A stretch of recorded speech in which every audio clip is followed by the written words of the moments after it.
The first knock came through the tow cable while Everett Langford was trying to keep a damaged freighter from becoming part of the Calder's belt. It was faint enough to be mistaken for metal settling under strain. 3 taps came first, then a pause, then 2 more. Everett watched the tension graph on Wayfarer's forward display and waited for the pattern to repeat. It did. 3 taps. A pause. 2 taps. "Gavin, hold your lateral thrusters at 12%, Everett said over the comm. "And before you ask, yes, 12 is different from the 15 you're currently giving me. I have a wall of wreckage on my left and a dead engine on my right," Gavin Roque answered. His breath came fast through the channel. "You want precision? Tow someone with 2 working hands." "I am. They're mine." Everett eased Wayfarer above the freighter's damaged stern and let the tow line pull straight. The freighter had lost 1 engine to a tumbling panel nearly the size of a house. Its other engine still worked, but every burst made the cracked frame twist. Too much thrust would break the ship. Too little would leave it in the debris stream, crossing Lumen Corridor. The knock returned. This time, Everett muted Gavin and rested 2 fingers against the edge of the control panel. The vibration did not originate inside the freighter. A broken truss pressed against its damaged flank and extended into the surrounding wreckage, creating a temporary physical bridge. The taps traveled along that truss, crossed the freighter's frame, and reached Wayfarer through the tow cable. Everett changed Wayfarer's angle by half a degree. The cable's normal tremor shifted, but the taps continued along the debris bridge from somewhere deeper in the belt. "Gavin, I have you on a stable vector. Your good engine can carry you to the convoy from here." That sounded suspiciously like goodbye, more like a temporary reduction in supervision. Everett released the tow lock only after the freighter's remaining engine held steady. Farther down the corridor, the lights of the civilian convoy moved in a loose line against the stars. Gavin's ship would reach them in 18 minutes. "What did you find?" Gavin asked. Everett expanded the sensor field. Most of the Calder's belt looked like a storm frozen in darkness. Broken hull plates, old engine housings, and glassy fragments turned slowly through reflected sunlight. Between them lay the long black shape of a warship, something that forgot to stay dead. The ship had no active beacon, no drive light, and no heat signature beyond a dull trace in its central mass. Its hull did not have the straight lines of a human vessel. It curved in layered ridges like a shell grown around muscle. The taps came from there. Gavin was silent for a moment. "Everett, that is military." It was military. Right now it's debris with a pulse. Mira says the belt shifts again in less than an hour. The whole convoy is moving. Everett studied the wreckage around the silent ship. A narrow channel opened along its far side, barely wide enough for Wayfarer. He marked the route out of habit. The larger recovery craft used by military fleets would have trouble turning inside it, but a small tug could pass if the debris did not close first.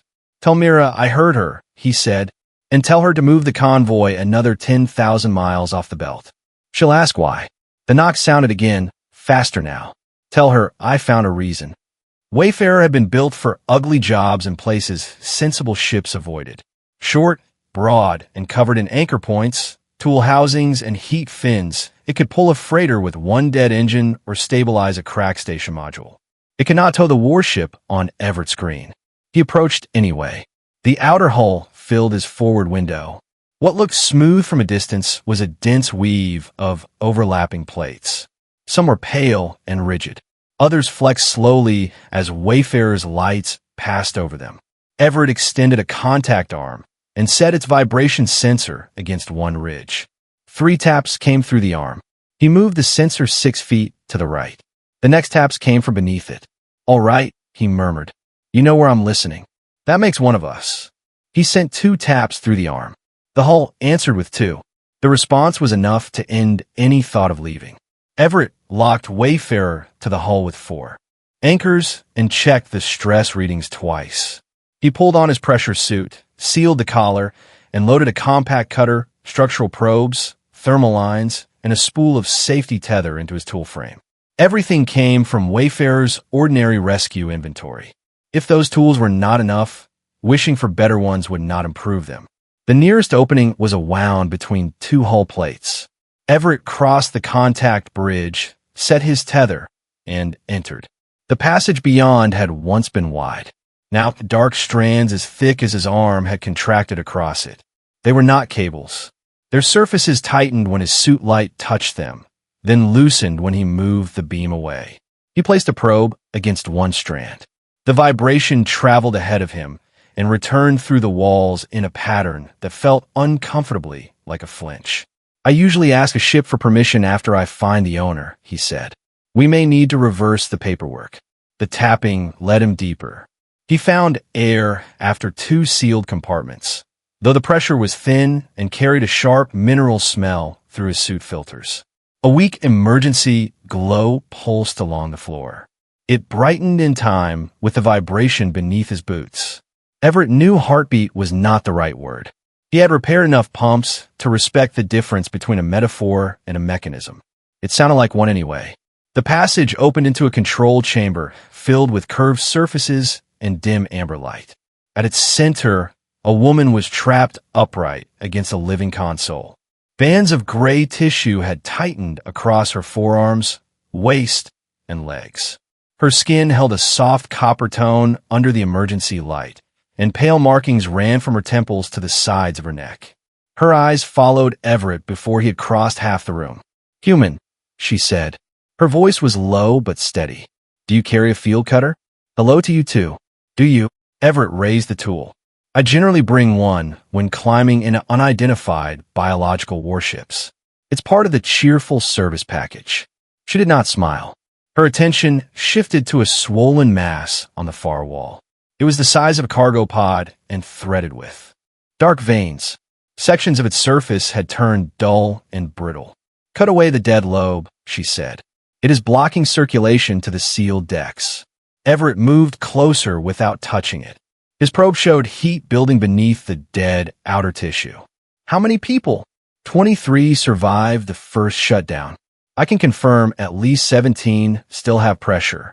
My medical officer, Lethus COR, is among them. Bryn Taller is in the systems compartment. If circulation does not return, the compartments will lose thermal support." "How long?" "Not long enough for caution." Everett glanced at the bands holding her. "And you are?" "Maelis Ruun, captain of Valerian." The name seemed to move through the floor. One deep pulse passed under Everett's boots. "Your ship heard that. Valerian is a living vessel. It responds to command recognition." That response did not feel especially obedient. Maelis pulled once against the bands. They tightened. A brief crease appeared between her eyes, but she did not make a sound. "The control tissue seized during the shutdown," she said. "Free the circulation first. It will loosen when the system stabilizes." Everett scanned the swollen lobe. This tissue sits against 3 active paths. One looks structural. One carries heat. I don't know what the third one does. Memory conduction. He lowered the cutter. That seems relevant. The outer mass is necrotic. Cut only what no longer responds. I don't know how healthy alien nerve tissue responds. Edo. You are tied to a wall, and 17 people are running out of time. There was no panic in her voice. That made the pressure behind the words heavier, not lighter. Everett returned to the lobe and set 3 vibration probes around its edge. Wayfarer mapped mechanical resistance, but the results overlapped. Some sections were brittle. Others had locked themselves so rigidly that they looked dead to his instruments. "If I cut the wrong line," he asked, "you could erase stored memory. If you go deeper, you could interrupt conscious integration. So I save the crew by possibly removing the person keeping them alive." Maelis looked directly at him. "That is why I told you where to cut." Everett positioned the cutter above the safest edge he could identify. "I prefer permission from the patient. Valerian cannot communicate in your language." Then I would settle for an obvious yes. There is no time. The temperature beneath the lobe climbed another degree. Everett activated the cutter. Its tip touched the outer layer. The control room shuddered. A hard vibration ran through his tool, crossed the cable to Wayfarer, and returned through the emergency link. Symbols flashed across Maelis's damaged interface. The rescue system tried to shape the signal into a standard distress form. The first result was broken. The second resolved into a clear message on Maelis's damage display. Do not return me to the fleet. Everett shut off the cutter. Silence filled the chamber except for the slow pulse under the floor. Maelis stared at the words. Some of the color had left her face. You said it couldn't communicate, Everett said. Not like this. It appears motivated. Ilarion used the emergency bridge between your system and mine. It has never formed a direct refusal before. Maybe no one gave it a door that didn't lead through your command network. The words landed harder than Everett intended. Maelis's gaze moved from him to the swollen lobe. Before she could answer, a new tone sounded from the interface. A military recovery marker had appeared at the edge of the display. Maelis read it quickly. Orden Fleet detected the bridge activation. How far? Their recovery group will enter command range in approximately 4 hours. Vorondask is leading it. Everett checked the rising thermal map. And this ship, if the current increase remains stable, irreversible neural overheat begins in 6 hours. You said if. Ilarion's activity is increasing the rate. Everett looked at the message again. The ship had spent part of its remaining energy to be understood. That decision had also told the fleet it was alive. Can your people remove the crew? Not while the passages are locked and circulation is failing. Wayfarer cannot tow anything this large. Then cut the lobe. The pulse beneath the floor quickened.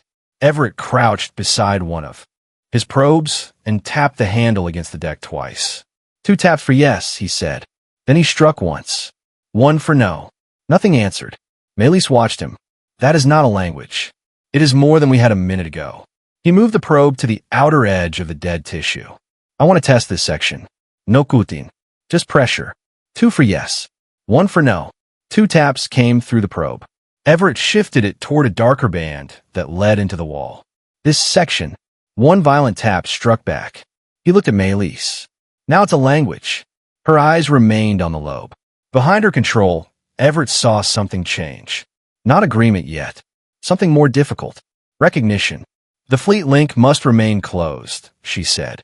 If I activate a standard override, they can follow my authority into Ilarion's command tissue.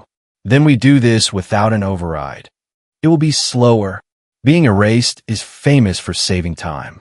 Most people still avoid it. For the first time, the corner of Maelis's mouth moved. It was not quite a smile, but Everett decided not to demand perfection from every living system in the room. He reset the probes and brought up Wayfarer's thermal controls. We open circulation, he said. We keep your crew alive. We ask before we cut. And when your fleet arrives, they find all of us too busy to surrender. Maelis drew a careful breath. Agreed. 2 taps rose from the floor. Everett looked down. Unanimous, he said. Everett began by turning his 2-tap language into something less likely to kill them. He divided the swollen lobe into sections and used the probe to indicate each one. 2 taps meant Ilarion accepted pressure there. 1 meant stop. A rapid cluster meant danger, though Everett suspected the ship had chosen that signal because his first attempt near a nerve bundle had deserved a more colorful response. Maelis watched the thermal display and translated changes the probes could not detect. The temperature fell along the upper branch, she said. That is relief. Or it dislikes my technique less than before. You assume every response is criticism. It keeps a mechanic humble. He pressed the probe against a pale strip on the lobe. 2 taps answered. When he moved half an inch toward the dark band, 1 came back. The distinction was small, but repeatable. Dead tissue did not respond at all. Healthy tissue flexed under pressure. The most confusing sections had locked themselves rigidly even though heat and faint vibration still moved through them. These parts are alive, Everett said. They are making themselves look dead. Defensive contraction, Maelis replied. Ilarion was trained to close sensitive pathways during boarding. Trained or ordered? Her pause gave him an answer she did not say aloud. They marked a narrow path through the tissue that showed no heat, no vibration, and no contraction. Everett adjusted the cutter to its lowest useful power. Testing the first inch, he said. 2 taps. He cut. The outer layer, separated with less resistance than metal, but more than muscle. A thin line of vapor curled into the room and vanished through the filters. Everett kept the description in his mind mechanical. There was no benefit in making a necessary procedure sound worse than it was. Maelis tracked the heat. Hold! Pressure is rising behind the branch. Everett stopped before Ilarion could tell him. Maelis shifted one hand as far as the restraining tissue allowed and pressed her fingers into a recessed part of the console. A low tone traveled through the chamber. The swollen lobe relaxed by a fraction. "What did you do?" Everett asked. "Redirected circulation through a secondary channel. A command. A request." "Did it agree?" 2 taps answered for her. Everett glanced back. "Apparently, I am not the only one being graded." This time Maelis did smile, briefly and without taking her eyes from the display. They continued inch by inch. The work would have been faster if Everett could trust his instruments alone, but each response added a distinction to their growing map. Ilarion disliked pressure near the central band. It accepted heat removal along the lower edge. It warned them before circulation shifted, often several seconds before Maelis's display registered the change. After 40 minutes, the last dead strand separated. The lobe opened like a stiff valve. Warm color moved through the tissue beyond it. Somewhere in the ship, machinery or organs began to turn with a deep, uneven rhythm. A voice broke through the control room. "Captain, Maelis's whole posture changed." "Letha, report." The signal was weak and rough with static. "Pressure holding on the sealed decks. Temperature support returning. We have 15 conscious. 2 sedated. 6 compartments still unresponsive." Maelis closed her eyes for 1 second. "Keep everyone sealed. Do not open military channels. Everett Langford is aboard with a rescue vessel." "A human." "Yes." Everett leaned toward the console. "I charge extra for disbelief." There was a pause. "Is that a medical concern?" "Not yet." Maelis gave him a look that contained more patience than amusement. "Letha, monitor the temperature reaching your deck. Warn us if it falls again." The restored circulation solved one problem and created another. Heat that had been trapped near the sealed decks now moved toward Ilarion's center. The thermal image brightened around a dense mass behind the control chamber. "Neural core?" Everett asked. Maelis nodded. "The ship can carry waste heat through its outer layers when the propulsion organs are working. Neither is active. Then we repair one. Bren may be able to tell us which one survived." She sent a low biological pulse through the console. Everett felt Ilarion tense around them, then release it. A second voice came through, quieter than Letha's. "Captain, I have partial systems access. Bren, give me the drive state." Forward organ ruptured along its upper brace. Aft organ is intact but starved. "I cannot reach either from inside." Everett opened a structural map from Wayfarer. "The upper brace is on the side facing the debris stream." "Of course it is. Can you repair it?" Maelis asked. "I can inspect it." Repairs inspection with optimism and more tools. The living bands across her arms had loosened with the restored circulation. Maelis pulled one hand free, then the other. Her legs remained trapped, but she could reach more of the console. Everett started toward the passage. "Wait," she said. He turned. "You stopped when Ilarion refused. Most rescue crews would not. Have. Most rescue crews do not get direct complaints from the hull. That is not an answer." Everett checked the seal on his glove. "If a patient can say no, a mechanic should hear it. Even if the patient weighs 80,000 tons. Maelis studied him as if his answer had complicated something. Ilarion was not built with a right to refuse. That sounds like a design flaw. He returned through the passage before she could decide whether to object. Outside, the Calder's belt had shifted closer. A torn hull plate rolled past Wayfarer and vanished into darkness. Everett moved along Ilarion's surface with his tether short and his boots locked to the ridged plates. The forward propulsion organ lay beneath a split shell near the ship's stern. It looked less like an engine than a long chamber wrapped in pale tendons. The upper brace had pulled away from the surrounding structure, pinching the heat channels beside it. Everett sent a tap through the hull. "I need to lift the brace.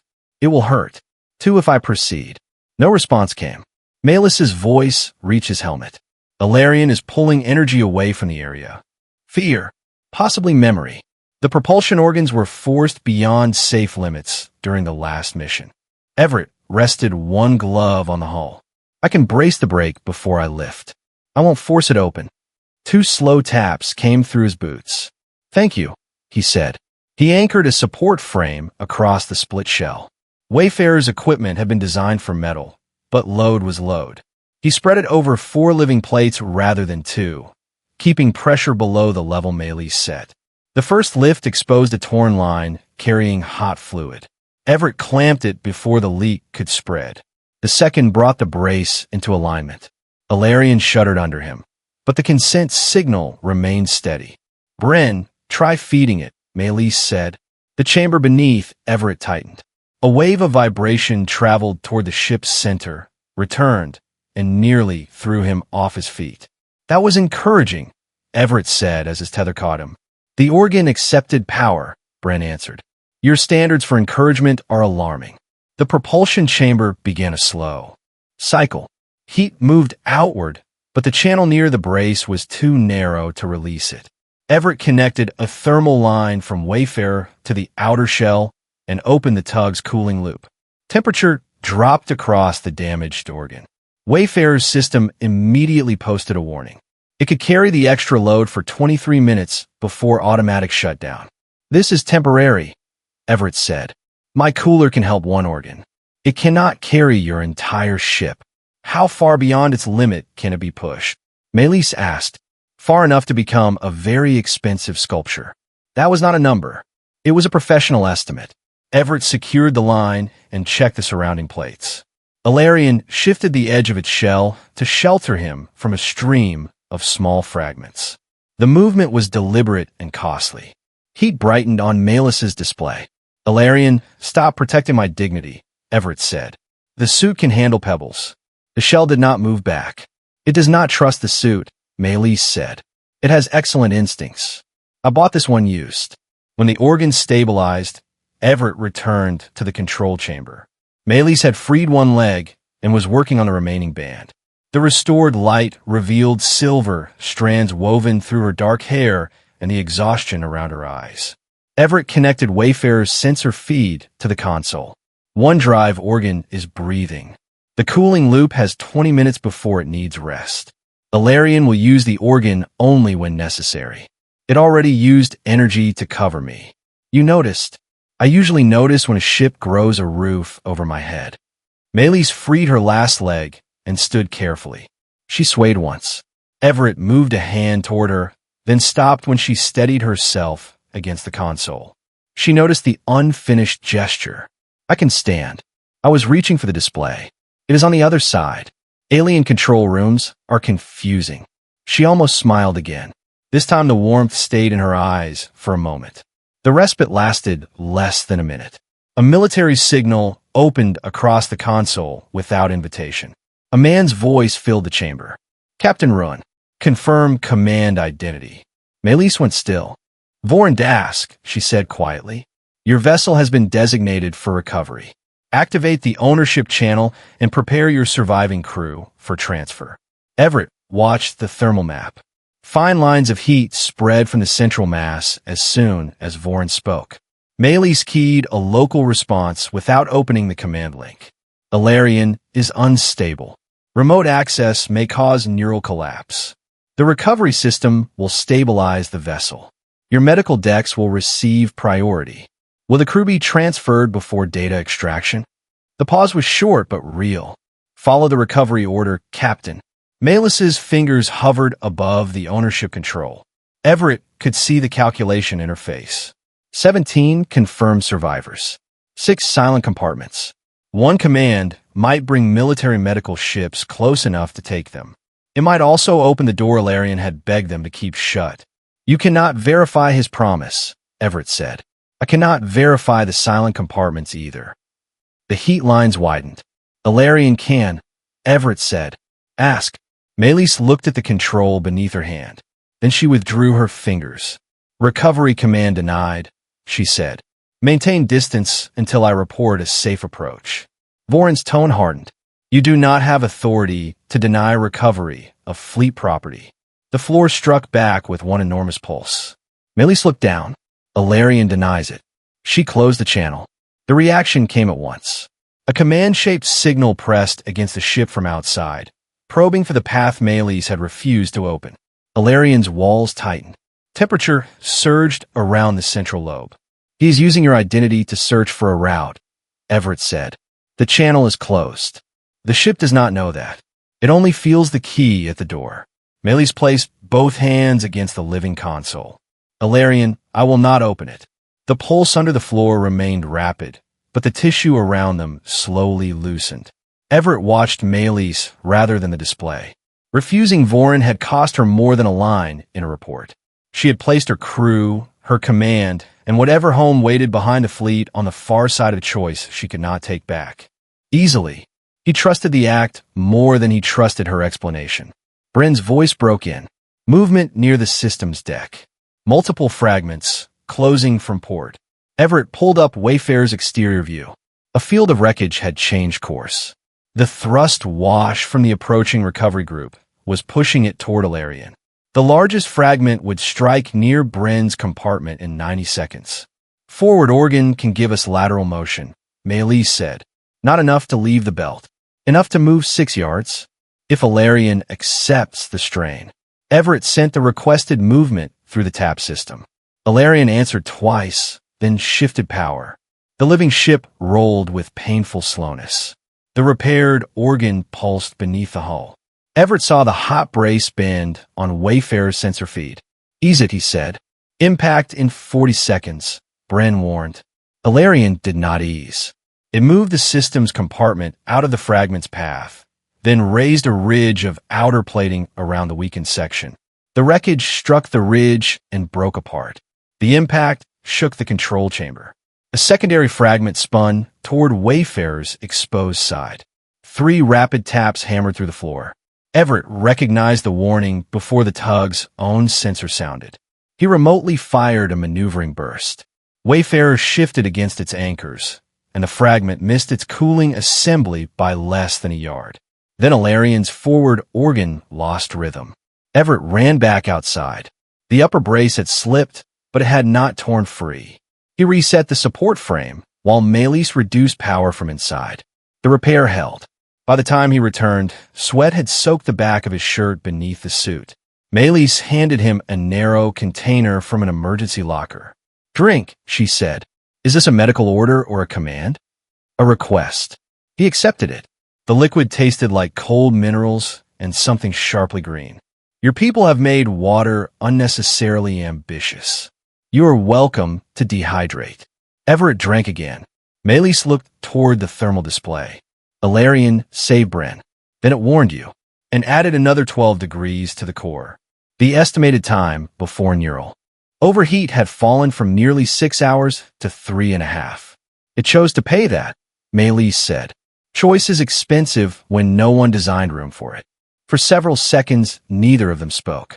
The chamber pulsed around them, tired but alert. Everett studied the heat map from before and after the maneuver. Most of the temperature had risen around the core as expected. One region had heated first, before Ilarion moved any part of its body. It was the same region that had reacted to Vorin's ownership signal. "Maelis," he said, "your ship isn't overheating evenly." She expanded the image. A dense web glowed inside the swollen lobe they had nearly cut. "That tissue contains the military archive," she said. "Then why is Ilarion putting heat into it on purpose?" 2 taps came slowly through the floor. Neither of them had asked a question in their simple language. Ilarion had answered anyway. The archive did not resemble any storage system Everett knew. Maelis showed him the layers on her control display. Ilarion's ordinary memories traveled through a wide web of living connections. Sensory records, learned movement, and recognition patterns touched thousands of points across the ship. The military archive was different. Its paths had been driven into the web in straight, dense bands. They made a living mind carry information like a locked crate, Everett said. The archive was designed to survive damage to the vessel, including damage to the vessel's opinion. Maelis did not defend the design, especially that.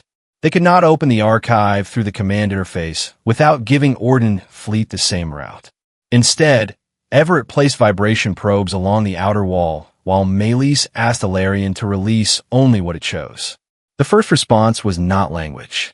It was a sequence of pressure changes, heat flashes, and fragments of data that the damaged console arranged into partial images. Akarbochambet, racks of sealed weapons. A route line crossing a crowded civilian zone. The images shifted. Ilarion's propulsion organ strained. Warning patterns filled its living network. A command signal overrode them one after another. Everett felt the last. Override through the floor as a low, sustained tremor. Maelis stepped back from the console. "You recognize it," he said. She kept her eyes on the display. "It was the transit operation before our final deployment. You knew the cargo was weapons." "Yes." "And the route went through civilian traffic. We were ordered to use the shortest protected corridor." Ilarion resisted the route. The fleet classified the response as neural instability. Everett waited. She had left one person out of the sentence. "Who entered the override?" The control room seemed to hold its breath with her. "I did," Maelis said. The answer was quiet and complete. Everett looked at the bands of data pressed through Ilarion's memory web. "How many times?" "3. The first 2 forced course corrections. The third suppressed its defensive shutdown. You knew it was saying no. I knew it was reacting. I had been trained to believe reaction was not choice. That distinction must have been convenient." Maelis turned to him. "It was obedience. It was also wrong. You did not mention this when you asked me to cut out the evidence. I asked you to save my crew. By cutting through the part of Ilarion you helped injure. I did not understand where the archive had spread. But you understood enough to warn me about memory." The marks along Maelis's neck darkened. Everett had learned that happened when her control was under strain. "If I had told you everything before circulation returned, would you have acted faster? You decided I could not be trusted with the truth because you had people to save. That sounds familiar." Maelis flinched more at that than she had at the restraining tissue. Everett regretted the cruelty of the wording, but not the point. Trust could not grow where information appeared only after discovery. "I need to inspect the second drive," he said. "Before I do, I want every command you can still use on Ilarion listed. You cannot read our command system. You can. And if I refuse, then I keep saving the crew, because they're not responsible for this. But I do not put Wayfarer or myself inside another system you control without telling me." For a moment, only the hot pulse of the archive moved through the room. Maelis opened a command layer. Most of it had failed during the shutdown.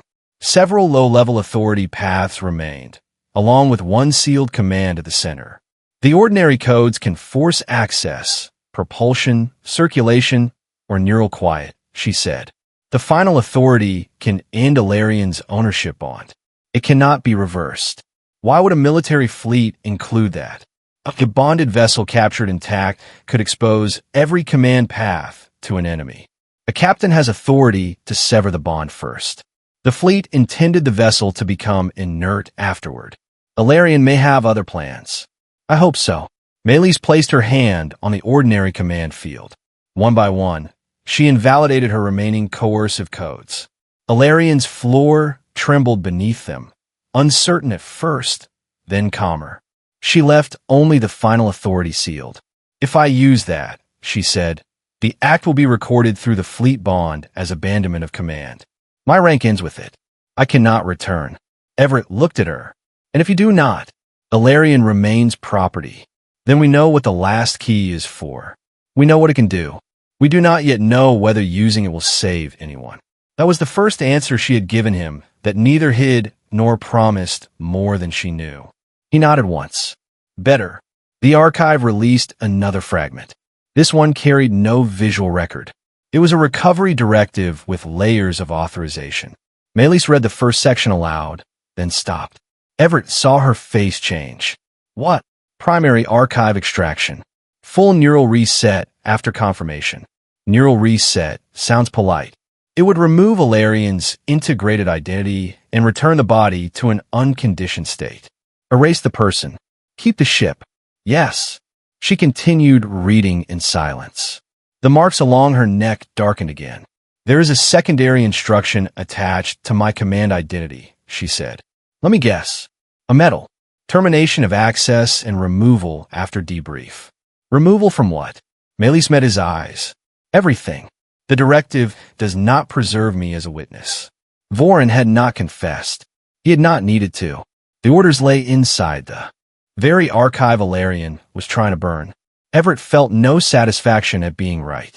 The knowledge stripped away Maelis's last possible reason to believe surrender might save them. "I'm sorry," he said, "for the fleet's decision, for making you read your own disposal order while tied to a ship you hurt. It seems like a poor afternoon." Maelis let out a breath that was almost a laugh and almost not. "Your comfort is unusual. It is still under warranty." The brief softness between them did not erase what she had done. It did make room for what she might do next. Letha reported that 2 more compartments had responded. The people inside were alive, but oxygen renewal was weakening. Bryn reported that the aft propulsion organ could be restored if its heat channel was cleared from outside. Everett checked the core estimate. Less than 2 hours remained at the current rate. Voren's ships would reach the outer edge of the belt in just over an hour. A civilian channel requested access. Maelis opened it locally. "This is Mira Quell, Lumen Corridor Coordinator," a woman's voice said. "Gavin Roke gave us your position. The convoy has moved off its standard line, but we have 6 heavy transports that cannot clear the projected debris wave for another 2 hours. What exactly are we avoiding?" Everett looked at the thermal mass on the display. A living warship with a fever and very poor military coverage. "How large a failure are we discussing?" Maelis answered. "If Ilarion's neural core ruptures, the release will fragment the outer shell and push debris across the corridor. Your slow transports remain at risk." Mira did not waste time reacting. "Give me a direction for the safest shift." Everett used Wayfarer's earlier map. He sent her a route away from the likely blast path and kept the narrow channel through the belt clear. "We can move," Mira said, "but not fast enough to solve your problem." "I was hoping you had a large bucket of ice," Everett replied. "Fresh out. Then keep the corridor empty and listen for an evacuation call." "Understood." Mira closed the channel to move her ships. No rescue fleet was coming to fix Ilarion for them. The civilians could only reduce the number of lives at risk and be ready if Everett and Maelis created a way out. The aft propulsion organ lay along the opposite side of the hull. Reaching it required Everett to cross a section where debris passed within yards of the living plates. Before he left, Maelis held out a narrow strip of flexible material. "Attach this beside your vibration display. It will convert Ilarion's local thermal response into a simple rise or fall." Everett examined it. "Does it command anything?" "No, it only listens." He attached it to his suit. "My favorite kind of military equipment." "Everett." He looked up. "You were right not to trust me with an unspoken command path." The admission cost her. He could see that. "I trust the one you closed," he said. "We will see about the one you keep." Maelis nodded. She did not ask for more. Outside, the aft organ produced a weaker pulse than the first. Its shell was intact, but 3 heat channels had collapsed inward. Everett could reopen them with the expansion frame, though feeding power to soon might send heat back in the occupied compartments. He explained the first step through the tap system. Ilarion agreed. The frame spread the outer plates by inches. Dark channels beneath them began to expand. Heat rose on the strip Maelis had given him, then steadied. "First channel open," he said. "Bren confirms flow." Maelis replied. "Proceed to the second." Everett repositioned the frame. Before he could activate it, Letha's voice cut in. "Temperature loss on the sealed decks. The new channel is drawing too much circulation." Maelis responded at once. "Bren, reduce feed to the aft organ. If I reduce it further, the organ will close again." Everett studied the structure. They had 1 working organ, 1 half-open organ, and a living network that could not support both while keeping its crew warm. "Can you keep power on me long enough to open the second channel?" he asked. "Not without taking heat from the sealed decks," Maelis said. "Can Ilarion choose where it goes?" Maelis was silent for a moment. Then she placed the choice into their shared signal. maintain Everett's work and risk the crew's thermal support, or close the organ and lose the chance to restore propulsion before the fleet arrived. Ilarion answered with a complex sequence. Heat dropped around Everett, then rose again and measured pulses. It wants Letha to cycle support by compartment, Maelis said. Short losses instead of one continuous drop. It will feed your area between cycles. Can the crew tolerate that? Letha answered for herself. If the intervals stay under 90 seconds, I can move the most vulnerable into the central compartments. And Ilarion? Everett asked. Maelis watched the core. It must route every transfer through the archive region. The heat will rise faster. 2 taps came through Everett's boots. The ship had chosen. They worked to Ilarion's rhythm. Letha called each compartment cycle. Maelis signaled when power could shift. Bryn fed the aft organ only enough to keep it open. Everett expanded the second channel, then crawled 15 feet along the shell to reach the third. Debris passed so close that his suit registered impact from dust. One jagged panel spun toward his tether. Ilarion flexed a ridge to deflect it, but Everett struck the hull twice and shouted, "No, save the heat." He pulled himself flat and let the panel pass above him. That was reckless, Maelis said in his helmet. It was efficient. I remained approximately the same shape. That is not the standard for success. It is a strong minimum. She exhaled in a way he now recognized as suppressed amusement. The sound steadied him more than he expected. The third channel resisted. Everett increased the frame pressure, then stopped when the thermal strip spiked. Memory line under the brace, Maelis warned. Shift outward by 3 inches. The outer plate will not carry the load. Ilarion can thicken it for 1 cycle. Everett sent the request. 2 taps answered. The living plate hardened under his gloves, giving the frame a temporary anchor. He shifted it, spread the channel, and locked the support before the plate softened again. Bryn. The aft organ contracted once. Then again, a deep pulse traveled the length of the ship. Both propulsion organs held a weak but coordinated rhythm. We have movement, Bryn said. Everett rested his helmet against the hull for 1 second. Beneath it, Ilarion's pulse felt faster than before, but no longer helpless. Nice work, Maelis said. To me, or the ship? Both. I will divide the compliment fairly. The closeness in her voice lasted only until he returned to the control chamber. The core estimate had fallen below 1 hour. Everett removed his helmet. The drive is ready, but not strong enough to clear the belt before Vorin reaches us. Ilarion has been routing heat into the archive through every transfer, Maelis said, more than the repair requires. They reviewed the pattern from the first distress message, the ownership probe, the debris warning, and the compartment cycles. Each time Ilarion spent energy, it protected the crew or guided them away from danger. Yet before every action, it moved extra heat into the archive. It was not a failing cooling system. Ilarion was deliberately choosing where to send the heat. Maelis asked the question through the living console. Are you trying to destroy the military archive?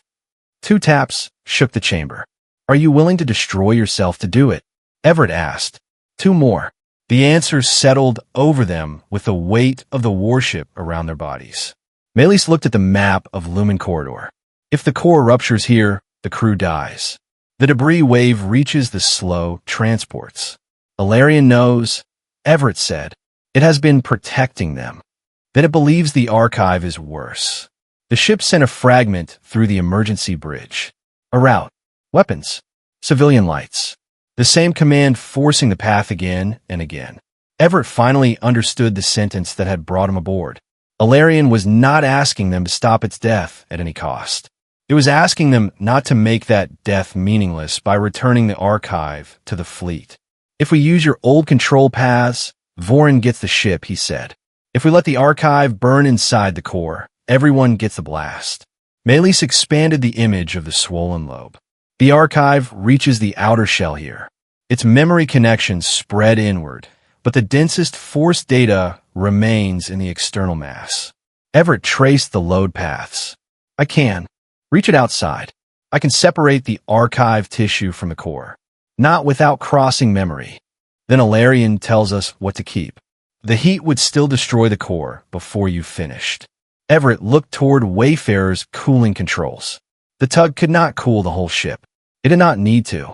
We cool only the living core, he said. We leave the separated archive hot.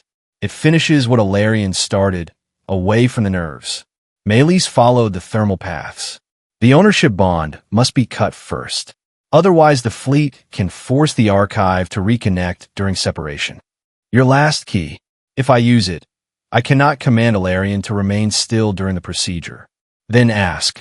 The word reflected her own lesson back at her. Maelis looked at Ilarion's pulsing map.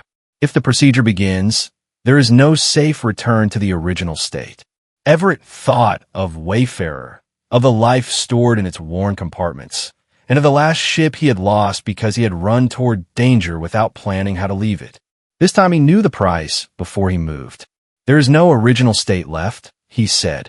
There is only who gets to choose the next one. Maelis placed both hands against the console. Ilarion, she said, we have another way. It may still kill us. It will cost Everett his cooling system, perhaps his ship. It will end my command. You will choose which memories we protect. The core pulsed once, slowly, then twice. On the outer sensors, Orden Fleet crossed into the edge of Calder's belt. They had 54 minutes before the neural core passed the limit Maelis believed it could survive. Everett spent the first 6 making sure everyone understood how easily the plan could fail. He brought Wayfarer's full structural map into the control room and layered it over Maelis's biological image. The archive lobe reached the outer shell along Ilarion's lower side. Dozens of memory paths crossed its edges. 3 load-bearing bands held the lobe against the hull, and a network of hot channels connected it to the core. I cut the load bands first, Everett said. Then the data channels. Memory lines come last, one at a time, with Ilarion choosing each cut. Maelis pointed to the center. If this channel closes before the outer bands are free, pressure will tear inward. Bryn keeps it open. He will also be holding both propulsion organs ready. Bryn answered through the local link. I can hold the channel manually. I cannot correct the drives at the same time. Ilarion corrects the drives, Maelis said. You only maintain feed until the separation is complete. 2 taps confirm the assignment. Letha would keep the occupied compartments sealed and reduce non-essential circulation. Mira would move the civilian convoy across the far side of Lumen Corridor, leaving the narrow exit from Calder's belt clear. If we call for evacuation, Maelis told her, send the smallest rescue craft only.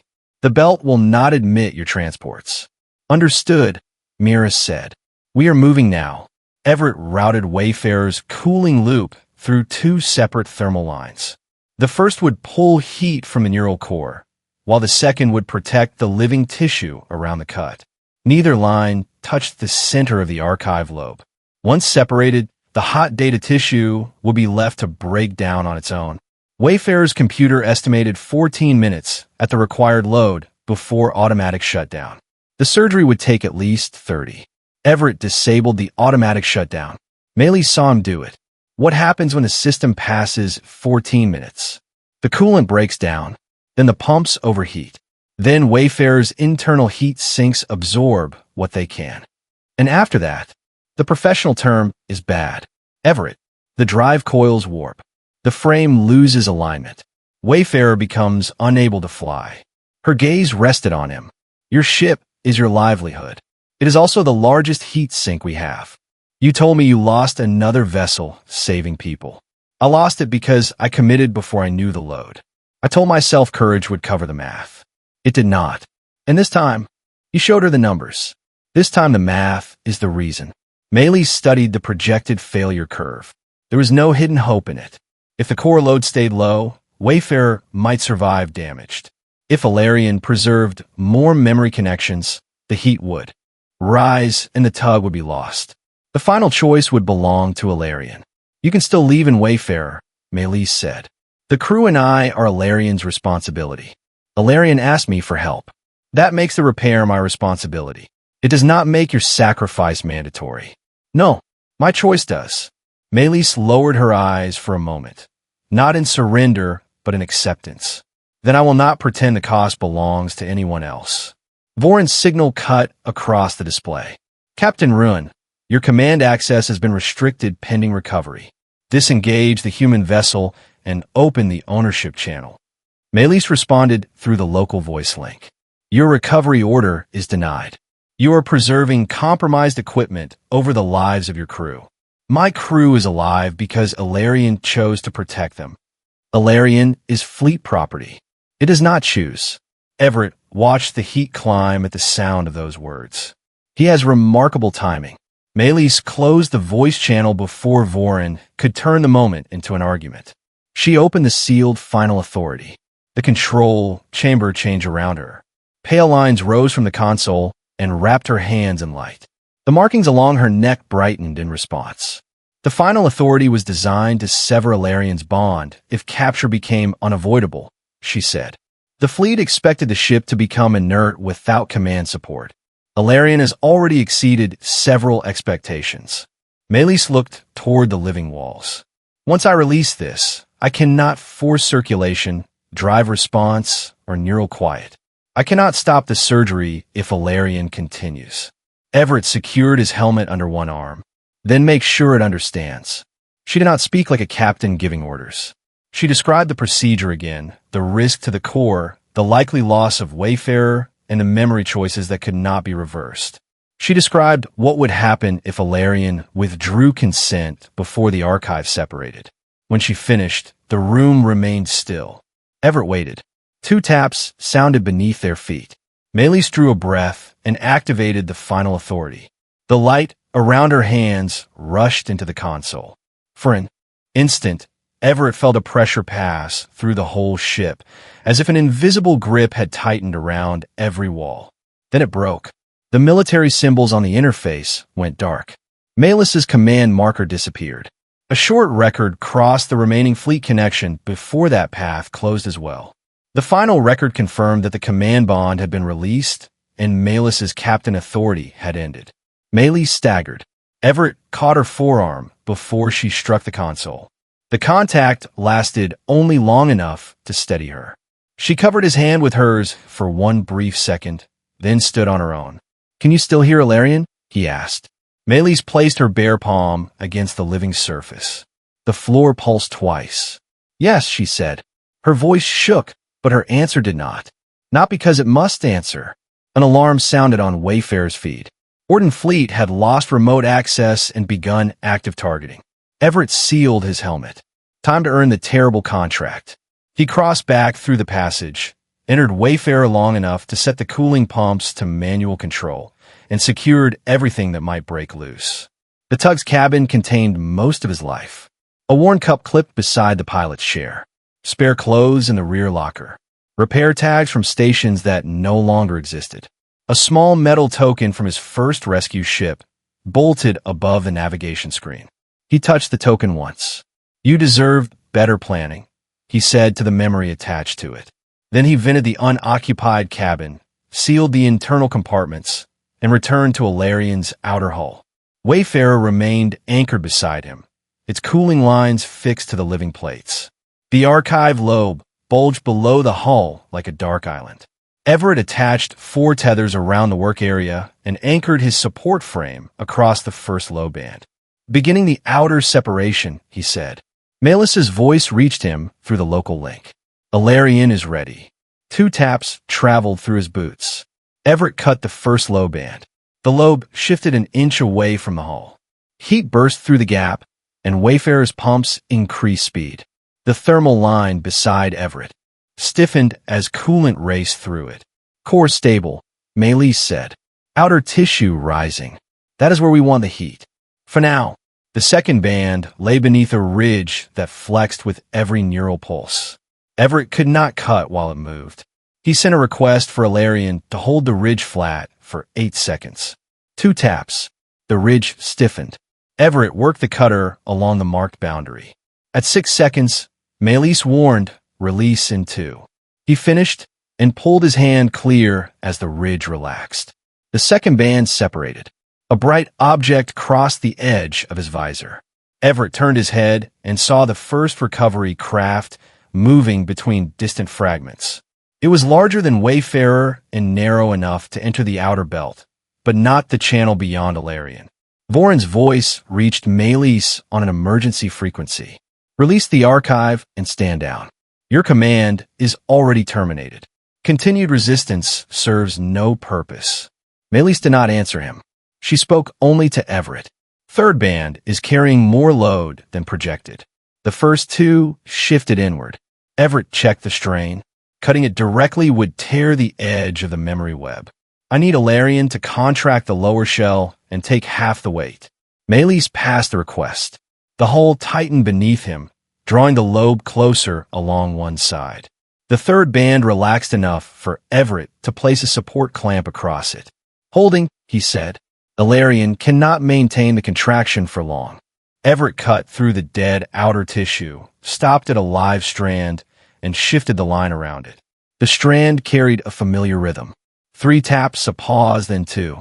The first call Everett had heard through Gavin's toe cable lived inside that connection. Memory line, he said. Maelis confirmed it. Alarion used that path to reach Wayfarer. The shortest cut would remove it. Everett marked an alternate line around the strand, adding 4 feet to the separation and several minutes to the job. Alarion chooses, he said. Maelis asked. 2 taps came back, followed by the original pattern. The meaning was clear. Keep it. Everett moved the cutter outward. The recovery craft fired. The shot was not aimed at Alarion's core. It struck one of Wayfarer's outer anchor housings, breaking it from the hull. The tug rolled against the remaining locks. One cooling line bent sharply but held. Everett's tether snapped tight as Alarion moved beneath him. They are targeting the repair equipment, Maelis said. At least someone appreciates my importance. Can you continue? I can complain and continue at the same time. It is a human specialty. He locked the support clamp and finished the third load band. The archive lobe now hung from its living channels alone. Wayfarer's cooling timer reached 14 minutes. The pumps tried to shut down. Everett overrode them from his wrist control. Inside the tug, temperature warnings spread from the cooling bay to the drive compartment. Automatic limit passed, he reported. Wayfarer is now officially unhappy. The core has fallen 3 degrees, Maelis said. Your system is working. Tell it to enjoy the service while supplies last. He began separating the data channels. Unlike the load bands, they had no mechanical strength. They were narrow paths of dense tissue carrying heat and encoded patterns between the archive and Alarion's core. Everett used the thermal strip on his suit to distinguish them from memory lines. Data channels stayed hot and rigid. Memory lines pulsed with irregular rhythms. The first 2 channels came free cleanly. The third had grown around a memory branch. Images flashed across Maelis's console as Alarion exposed the connection. A star-field scene during an early flight. Maelis standing in the control room before the markings at her temples had fully developed. A crew gathered in one of the living chambers. It is a cluster of early navigation memories, she said. Removing the data takes part of it. Can you go around? Everett measured the tissue. Yes. For more minutes and more heat. Maelis asked Alarion. 2 taps answered. Alarion chose to keep it. Everett changed the cut. The next memory cluster held something else. The forced route through civilian traffic. Command signals crushing each attempt Alarion made to slow down. Maelis's voice issuing the final override. The pulse beneath Everett became uneven. This one is tied directly to the archive, he said. I cannot save all of it. Maelis's answer came slowly. Let Alarion choose. The ship sent 1 tap. Alarion chose to remove it.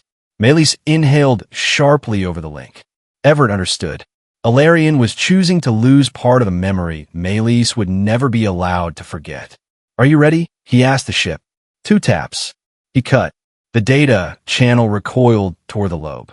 The memory strand dimmed and fell silent. Heat surged through the remaining connections. Wayfarer's cooling bay passed its structural limit. 1 pump failed. The second took the full load. Everett, Maelis said, the core is climbing again.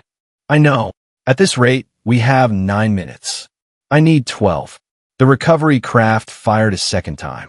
Alarion sensed the targeting change and rolled before impact. The shot passed through the space where Everett had been, then struck the dead shell behind him.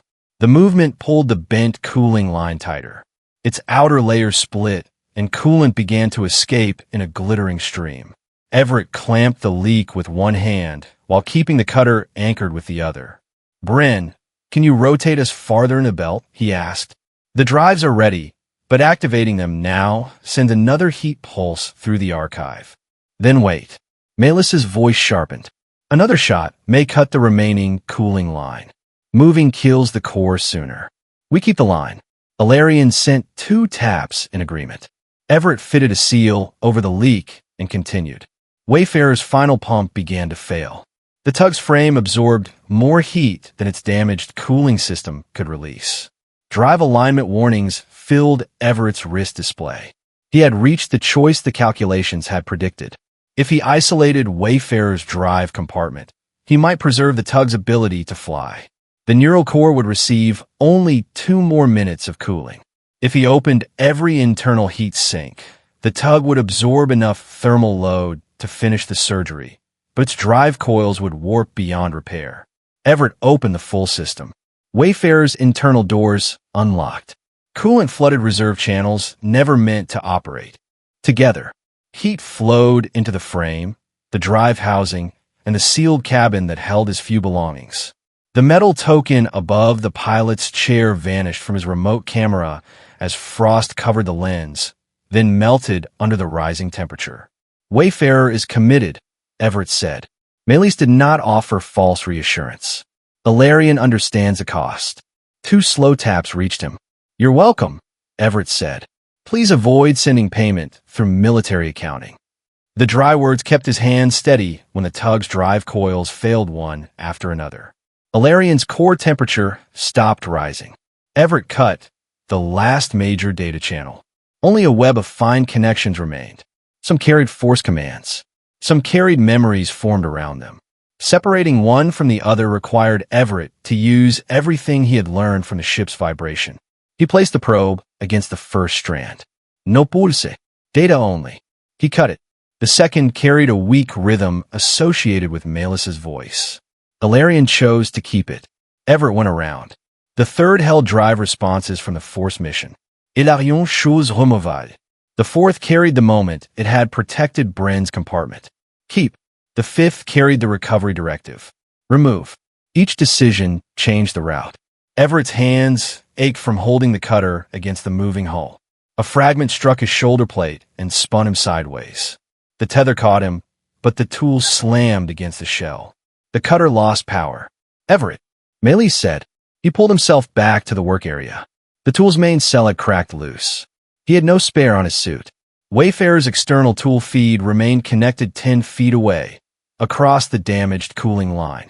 Everett clipped a second tether to the hull and crawled toward it. The recovery craft adjusted position for another shot. 3 rapid taps struck through his gloves. "I see it," he said. Ilarion flexed the hull, offering him cover. Heat rose in the core. "No, hold still for Maelis."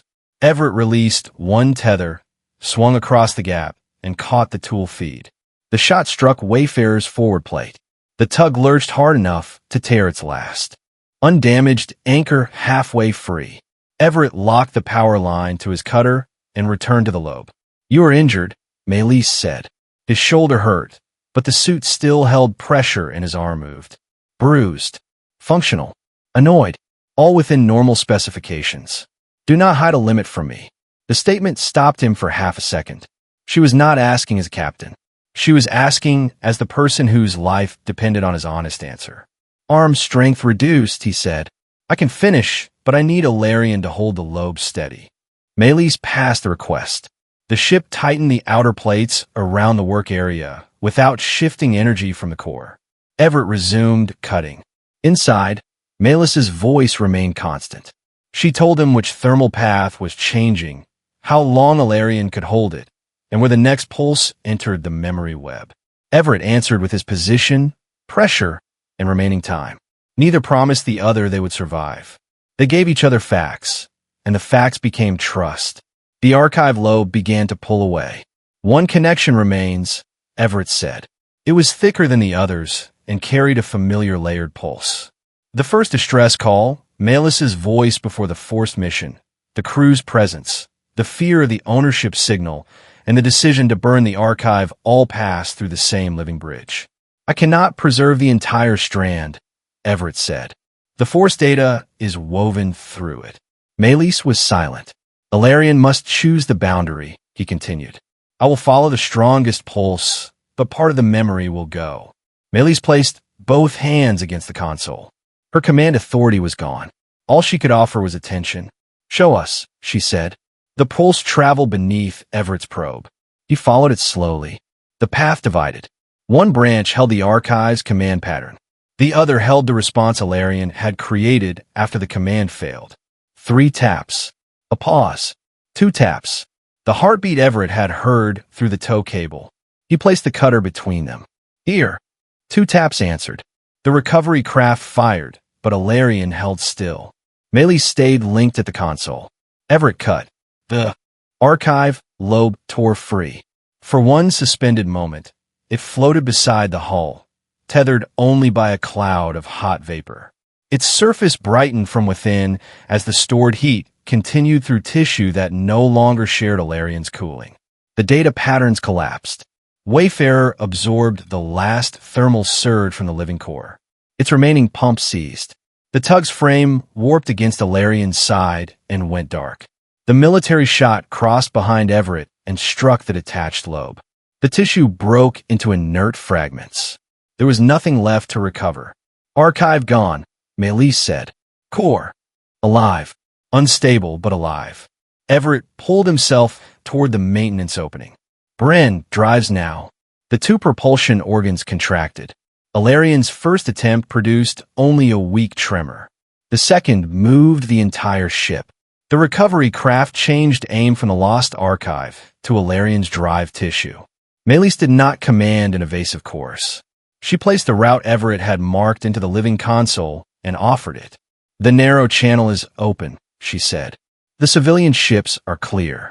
Choose when. Ilarion pulsed beneath Everett as he reached the maintenance opening. The ship rolled, carrying Wayfarer's ruined frame against its side because the cooling lines and remaining anchors still held the dead tug in place. Everett pulled himself inside and sealed the hatch. Power rushed through the repaired organs. The control chamber tilted as Ilarion drove into the cauldron belt. Large fragments closed on both sides. The living hull sensed their movement and adjusted by inches, using the path Everett had seen while saving Gavin. The recovery craft followed for less than a minute. Its wider frame struck a rotating plate and pulled back before the belt closed around it. Voron's larger ships remained beyond the channel. Their weapons could not hold a clear line through the moving debris. Ilarion spent the last of its available drive energy on one final pulse. The ship crossed out of the firing path and into the dark space beyond the belt. Then the propulsion organs fell silent. Everett reached the control chamber as emergency light replaced the failing glow. Maelis stood, with both hands against the console, listening to a ship no longer required to answer her. For several seconds, nothing moved beneath their feet. Everett held his breath. One deep pulse traveled through the floor. Then a second. Maelis's shoulders lowered. Ilarion is alive, she said. Everett leaned against the wall, his bruised arm shaking now that it was allowed to. Good, he said, because my invoice has become emotionally complicated. The neural core survived, but survival was not the same as recovery. Ilarion drifted beyond the narrow channel with no useful drive power. The repaired organs had spent everything on the escape. Circulation continued in weak waves, and the light in the control chamber faded between them. Maelis checked the occupied decks through local pathways. She could no longer open a compartment by command. She asked Ilarion for each connection and waited for consent before proceeding. Letha's voice returned first. All confirmed survivors are stable. 2 need transfer as soon as possible, but no compartment is losing pressure. Can you maintain them for 1 hour? Maelis asked. If circulation stays at its present level. Bren reported next. Both propulsion organs were intact, though neither could fire again until Ilarion restored energy and repaired the strained channels. The core temperature was falling without the archive, but several memory pathways no longer responded. Everett removed his pressure suit and sat on the edge of the control platform. His right shoulder had begun to swell under his shirt. Letha talked Maelis through securing it with a support wrap from the emergency locker. "I can do that," Everett said when Maelis approached. "Your injured arm is the one you would need to use. An inconvenient design choice. Sit still." That sounded like a command. Maelis paused, then held out the wrap. "May I?" Everett looked at her face. The question mattered to her far beyond his bruised shoulder. "Yes," he said. She worked carefully, tightening the support only enough to hold the joint. Her hands were steady now, though fatigue had softened every movement. "You told me not to hide a limit," Everett said. "You should try the same policy." "Which limit am I hiding?" "You can barely stand." "I am standing." "An excellent technical defense." She finished the wrap and sat beside him rather than argue. Their shoulders did not touch, but the space between them felt chosen rather than guarded. On the outer display, Wayfarer hung against Alarian's hull. The tug's frame had been around its failed cooling bay. No drive signal remained. No repair Everett could perform in the belt would make it fly again. Maelis followed his gaze. "I am sorry. It did what it was built to do. More than it was built to do, technically. That does not make the loss smaller." Everett watched frost form along the tug's shadowed side. "No, it does not." He appreciated that she did not try to turn the sacrifice into a noble phrase. Wayfarer had been his income, his home, and the one place in space where every sound made sense to him. Saving Alarian did not erase that loss. It only made the loss one he could live with. Myra's voice came through the civilian channel 40 minutes later. "We have your signal. 2 small rescue craft are holding outside the channel. Orden Fleet is still on the far side of the belt. They are not attempting another entry." Everett looked at the fading military markers. Voron's nearest recovery craft had withdrawn after taking damage in the debris. The larger ships could not cross the narrow route, and the archive's thermal signature had vanished when the detached tissue broke apart. There was no data left to justify risking more vessels. "Can your craft reach US on reserve power?" Maelis asked. "Yes. Gavin Roque is guiding the first one. We can receive your injured crew and supply emergency energy, but we cannot tow the full ship." "Alarian does not need a tow," Everett said. "It needs enough time to wake its drives without cooking its brain." 2 taps came through the floor, weak but distinct. "And it objects to the wording," he added. The rescue craft reached them 19 minutes later. Gavin's face appeared on a local visual link as he matched speed beside the living hull.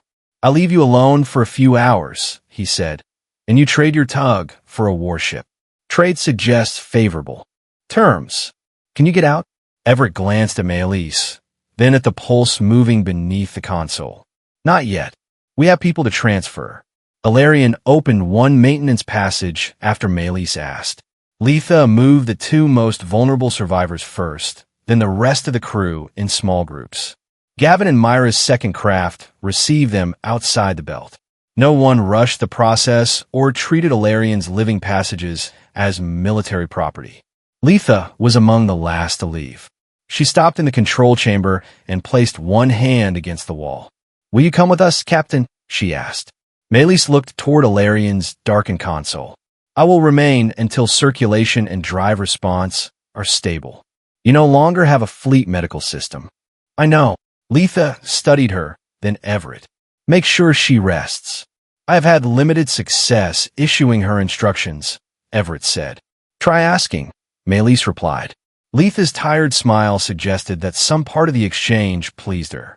She left without commenting on it. Bren remained long enough to establish a low-energy feed from the rescue craft. Once Alarian could sustain basic circulation, he transferred with the final group for treatment. The civilian craft pulled back to a safe distance. Orden Fleet held position outside the debris field for another hour. Without an ownership link, the fleet could no longer command Alarian through Maelis. Without the archive, Voron's recovery objective was gone.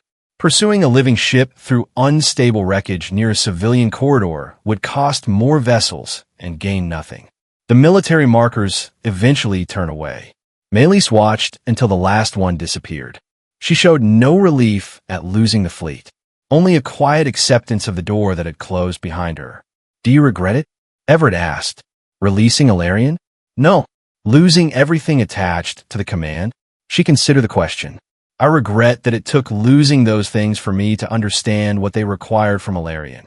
The floor remained still for several seconds. Then one soft pulse answered her. Maelis lowered her head. Some of the memory is gone. Together, they mapped what remained. Ilarion remembered its crew and the shape of its own body. It remembered early flights, the navigation patterns Everett had protected, and the decision to send the distress call. It remembered being forced, but large sections of the final weapons mission had vanished with the archive. The loss did not make Ilarion empty or conveniently healed. Certain signals produced confusion where a response had once existed. Some pathways ended in silence. The ship would have to build new connections around them over time. Maelis did not attempt to restore the missing memories from her own records. They belong to Ilarion, she said. If it asks what I remember, I will answer. I will not put them back because I cannot tolerate the absence. Everett looked at her. That sounds different from the captain I met. The captain you met was attached to a wall. I meant philosophically, but that is also accurate. This time her laugh was unmistakable. It was quiet, brief, and warm enough to change the control room. They spent the next several days near the edge of Lumen Corridor while Ilarion recovered. Civilian craft brought energy cells, food, and basic materials. Everett stripped usable tools from Wayfarer but left its damaged frame attached until Ilarion could safely release the cooling lines.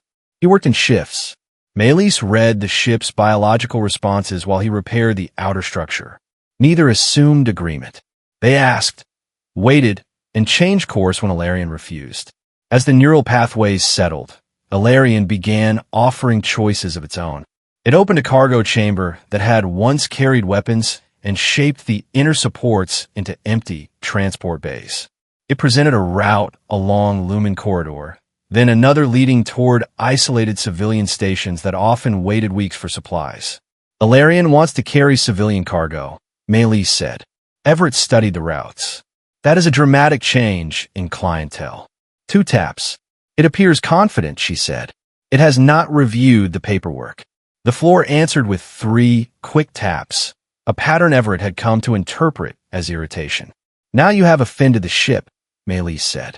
A familiar working environment. The next question was who would guide it. Maelis did not assume the answer. She placed 3 possibilities into the shared system. Ilarion could travel without a captain once its drives recovered. It could accept a civilian coordinator. Or it could ask Maelis to remain, not as an owner, but as a navigator and interpreter. Ilarion selected the third. Maelis stood very still beside the console. Are you certain? 2 taps. You will retain the right to refuse routes, cargo, repairs, and access. 2 taps again. I will not use a command bond, even if one becomes available. The response came before she finished. 2 taps. Everett looked away long enough to give the moment privacy, though they were standing inside the person making the choice. When he returned to the console, Maelis's eyes were bright. Congratulations, Captain, he said. I have no rank. That may improve the job. She turned toward him. Ilarion also requires a structural mechanic. Requires is an aggressive opening for contract negotiations. Requests. 2 taps confirmed the correction. Everett surveyed the repair list. The outer shell needed months of work. The propulsion organs needed regular monitoring. The ruined frame of Wayfarer had to be separated and either rebuilt into something stationary or recycled. His old life had ended when he opened every heat sink on the tug. Returning to it was not an option, and pretending otherwise would not honor what he had chosen. A repair of this scale needs authorization, he said. Normally, one owner signs. Maelis placed a hand against the console. There is no owner. Then we need 3 parties. The mechanic agrees to the work. The biological specialist agrees to the method. Ilarion agrees to every repair affecting its body. Maelis nodded. and any party may stop a procedure if new risk appears. The floor produced 2 measured taps. Everett offered his hand. Maelis looked at it, then took it in the human way she had seen Gavin use with the rescue crews. Ilarion sent a warm pulse through the console beneath their joined hands. 3 signatures, Everett said. Legally unusual, morally less embarrassing. The agreement began as a practical arrangement. Over the following weeks, it became the structure of shared life. Everett learned which of Ilarion's sounds meant discomfort, impatience, curiosity, and amusement. Maelis learned that he became quieter, not louder, when he was truly afraid. He learned she reviewed every decision twice because she no longer trusted authority to make a choice correct. She learned to tell him when caution became punishment rather than responsibility. They disagreed often. They also returned to the same principle each time. Explain the risk. Ask. Listen to the answer. Ilarion's first civilian route was ready 31 days after the escape from Calder's Belt. The cargo was ordinary. Medical filters, replacement power cells, and sealed food containers for 3 remote stations. Nothing hidden. Nothing forced into a living archive. Everett finished the last drive inspection and found Maelis waiting in the control chamber. The markings along her neck had softened to a pale silver. She no longer stood at the center as if the room belonged to her. She stood beside the console, one hand resting lightly against it. The departure path is clear, she said. Bryn's final drive report agrees. That makes it almost suspiciously safe. Everett. Her tone was different. He stopped checking the tool frame. Ilarion and I would like you to join the first flight, she said. Not only as the mechanic assigned to the repair. The floor pulsed twice. Everett looked from the living console to Maelis. In what capacity? As someone we trust. As someone whose future might continue with ours, if he chooses. There was no debt in the invitation. No claim that saving them had purchased a place at her side. She offered a direction, not an obligation. Ilarion repeated the 2 taps and added the pattern that had first crossed the tow cable. 3 taps. A pause. 2. The sound no longer resembled a final heartbeat. It sounded like recognition. Everett let the silence hold long enough for his answer to be a choice rather than a reflex. I have one condition, he said. Maelis raised an eyebrow. Only one. The contract needs a clause covering mechanics who lose an entire rescue tug while cooling an unreasonably large patient. The deck gave 3 sharp taps of irritation. Maelis smiled. Ilarion rejects the description. Then negotiations may take years. I should probably stay aboard. He set down the tool frame and moved her side. Maelis did not reach for him until he offered his hand. When their fingers met, the contact was quiet and certain. Ilarion brought the restored propulsion organs online. The living ship checked the route, waited for Maelis' guidance and Everett's readiness, then chose its own moment to move. Together, they left Lumen Corridor on the first flight of a ship that belonged to no one. Some journeys begin with a destination. Theirs began with 3 taps, a pause, and 2 more, carrying them toward a future no command could own. If Everett, Maelis, and Ilarion's journey stayed with you, please like the video and share it with someone who loves meaningful science fiction. Subscribe to the channel and turn on notifications so you will not miss our next journey beyond the stars. Until then, keep listening. Somewhere in the dark, the quietest signal may be the one most worth answering.